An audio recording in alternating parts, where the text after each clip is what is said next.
आज का प्रेरक प्रसंग, बूढ़ा और घोड़ा। एक गांव में एक गरीब बूढ़ा रहता था। वह बहुत गरीब था, फिर भी उनके पास एक सुंदर सफेद घोड़ा था। इसके कारण राजा के लोग भी उनसे ईर्ष्या करते थे।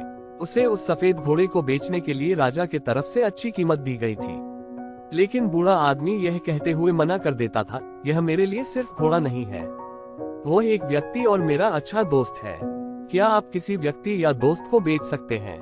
नहीं, ये हमारे लिए संभव नहीं है।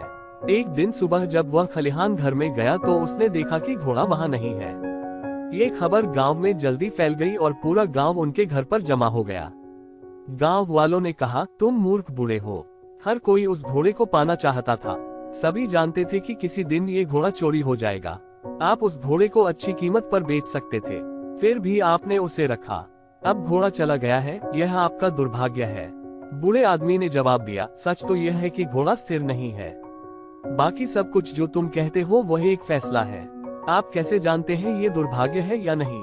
लोगों ने जवाब दिया, हमें मूर्ख मत बनाओ। आपका सफेद घोड़ा चला गया है, यह आपका दुर्भाग्य है।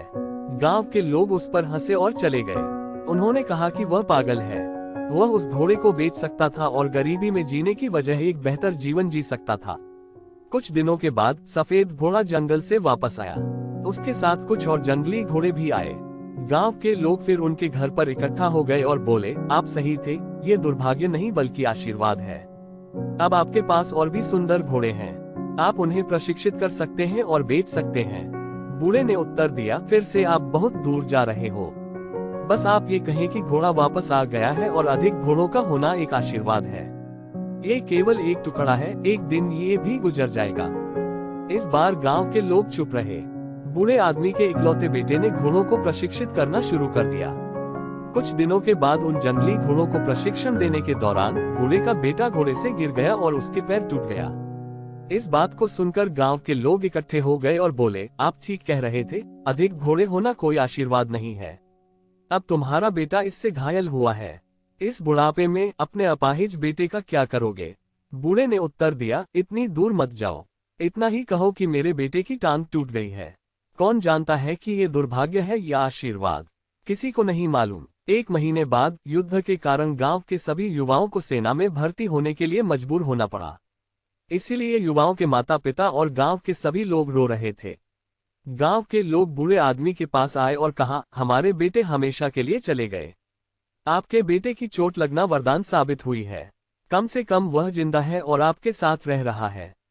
बूढ़े ने उत्तर दिया, कोई नहीं जानता। इतना ही कहो, हमारे बेटे को सेना में भर्ती होने के लिए मजबूर किया गया और आपके बेटे को मजबूर नहीं किया गया।